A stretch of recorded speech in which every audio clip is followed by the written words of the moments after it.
Garder un esprit critique et faire preuve de réflexivité, comment on fait? Bonjour à tous, on se retrouve aujourd'hui pour faire un petit débrief sur la vidéo que j'ai tournée il y a peu de temps, qui tournait autour des multiples facettes de la créativité. On était parti sur un modèle qui est le modèle des 7 C, que j'avais agrémenté d'un 8e C, et que je vous invite à aller voir si vous ne l'avez pas vu. L'idée aujourd'hui, c'est de repasser sur les différents détails qui ont été expliqués dans cette vidéo et grâce à un chatbot dopé à l'intelligence artificielle, de faire ce que je vais appeler un réflexe critique, donc un exercice de réflexivité sur ce que j'ai dit pour voir qu'est-ce qui était bien, qu'est-ce qui était moins bien, avec une approche critique.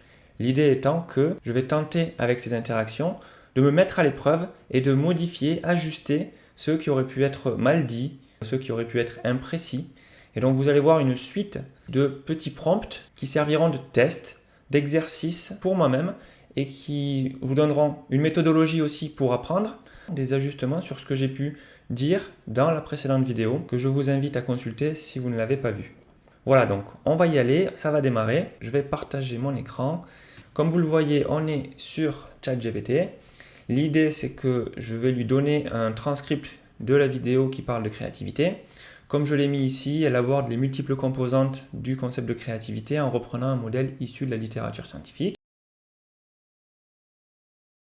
Et la première chose que je vais lui demander de faire, c'est de faire une synthèse. Donc ça, c'est la première étape sur laquelle je vais l'amener. Et je lui donne pour consigne de faire une synthèse à destination de 3 publics. Donc comme vous le voyez, hein, un enfant, un grand-père ou une grand-mère, l'idée c'est de quelqu'un qui est d'une autre génération, et un adulte qui serait spécialiste. Donc c'est voir s'il arrive à faire une synthèse avec 3 niveaux de difficulté, avancé, intermédiaire ou débutant. Donc on pourrait le dire comme ça aussi. Et le transcript, ben, il est là, mais c'est pas hyper intéressant que vous l'ayez. Donc on va lancer et on va voir ce qu'il nous donne. Alors, il a l'air d'avoir terminé et d'avoir généré les différentes synthèses que je lui ai demandées. Donc on va les lire ensemble, tranquillement, et on va voir ce qu'il en dit. Ce qui est bien, c'est que avec ChatGPT ou les autres intelligences artificielles, c'est assez structuré, donc j'ai pas besoin de retoucher. Alors qu'est-ce qu'il nous dit pour l'enfant 8-10 ans, il a dit langage simple, image parlante, super. La créativité, c'est un peu comme un grand océan avec plein d'îles et de rivières. Sur ces îles, il y a les créateurs, les gens qui inventent des histoires, des dessins, des jeux, les créations, donc c'est les œuvres comme des châteaux de sable, des chansons ou des vidéos. Les consommateurs, c'est nous, quand on regarde, quand on lit, quand on écoute ce qui a été créé. Pour passer d'une île à l'autre, il y a des rivières.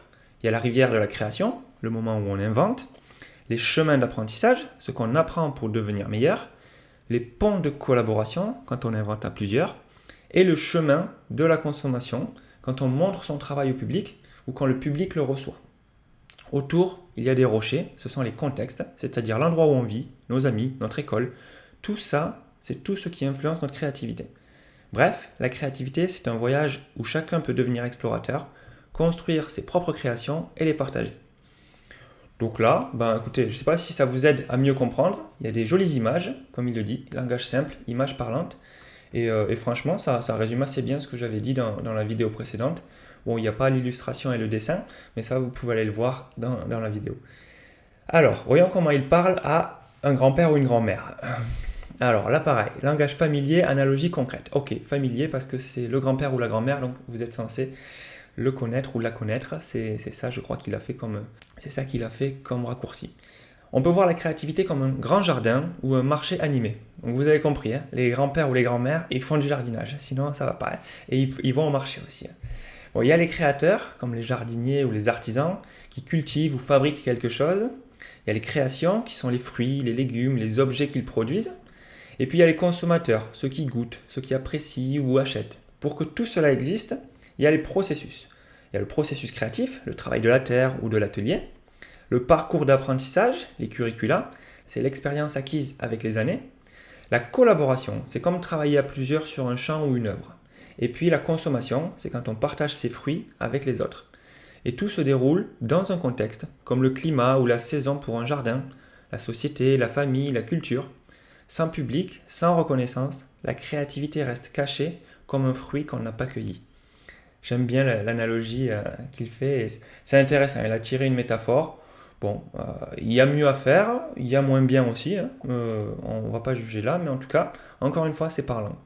Et alors pour l'adulte spécialiste, alors c'est là où on aura probablement des choses où il va toucher ses limites parce que là c'est le chat GPT un peu généraliste et classique. Je ne lui ai pas donné de sources ou d'articles scientifiques qui lui permettraient d'être un peu plus connaisseur du sujet. Mais en tout cas, on va voir ce qu'il nous dit. Alors là, il a mis langage technique et structuré. Attention à ce qu'il ne nous fasse pas des petites hallucinations technico-jargonneuses. On verra bien. Alors qu'est-ce qu'il nous dit? Le transcript présente une introduction vulgarisée du modèle des 7 C de la créativité, enrichi d'un 8e C. C'est vrai, il aurait pu ne pas mentionner le transcript, mais bon, on verra. Les entités, créateurs, les agents, les créations, les produits et les consommateurs, le public, les récepteurs. Et les processus créatifs, les curricula, les collaborations, les consommations. Le processus créatif, il indique que c'est un ensemble dynamique des activités menant à l'élaboration d'un produit créatif. Oui. Les curricula, il dit que c'est les parcours de développement et de socialisation à la créativité. Les collaborations, il dit que c'est de la co-création, des interactions interindividuelles et interinstitutionnelles. Bon, interinstitutionnel, à ce stade-là, ça ne veut pas dire grand-chose. Enfin, vous comprenez que c'est entre institutions, mais les créateurs ou ceux qui créent, ce sont des individus, c'est des personnes, c'est des entités, des agents. Donc bref, il essaie des fois de monter son niveau de langage, mais ce n'est pas toujours à propos. Et la consommation, c'est la diffusion, la réception, l'adoption et l'évaluation des créations. Donc il reprend ce que j'ai dit, et il ne va pas beaucoup plus loin, et tant mieux, il n'y a pas besoin d'être jargonneux, si c'est compréhensible comme ça, c'est très bien. Pour les contextes, il dit que c'est les environnements matériels, sociaux et culturels qui influencent simultanément les créateurs, les processus et les publics. Donc là, il a redit, et c'est intéressant de voir que sur ma page, moi, c'est l'équivalent de 2 pages. Quand je l'ai, le transcript fait à peu près 2 pages, et ici, voilà, ça résume voilà, un petit paragraphe avec des listes à puces. Et son mot de conclusion, c'est « Le conférencier insiste sur la dimension systémique. La créativité ne réside pas seulement dans l'individu, mais dans l'interaction entre les agents, les productions et les publics, dans des contextes spécifiques. » L'ajout du consommateur comme 8e C met en évidence la nécessité de la réception et de la reconnaissance sociale dans la définition même de la créativité. Alors bon, toujours, maintenant, ChatGPT, il vous demande si vous voulez qu'il fasse quelque chose. Alors, je ne sais pas si au niveau des schémas visuels ou de la carte mentale, il est bon. J'ai vu que Google Gemini, j'en avais fait quelques-uns, il le faisait plutôt pas mal. Mais bon, ça reste rudimentaire et au niveau des graphismes, c'est pas foufou. Mais bon, on peut voir ce que ça donne et puis tester, hein. Voyons, je vais lui mettre oui.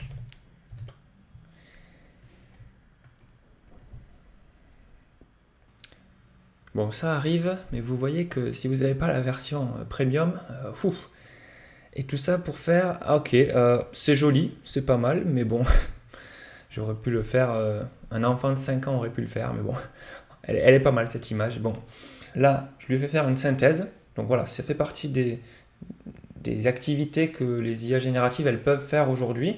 C'est à vous d'en juger si vous trouvez que c'est correct ou pas. De toute façon, ça dépend aussi de ce que je lui ai mis dans le transcript que je lui ai filé. Mais bon, globalement, ça va. Il a fait un travail qui est plutôt correct. Avec réflexe critique, on revient sur nos croyances et sur nos connaissances. On explore à l'intérieur et à l'extérieur pour révéler nos forces, mais aussi nos erreurs. On met à jour ce qu'on pense pour identifier nos angles morts. Ça, c'est la réflexivité. On reformule et on compare pour juger. Ça, c'est l'art de critiquer. C'est l'art de critiquer. Si vous aimez vous regarder dans le miroir sans détourner le regard, alors à bientôt pour exercer ensemble notre réflexe critique.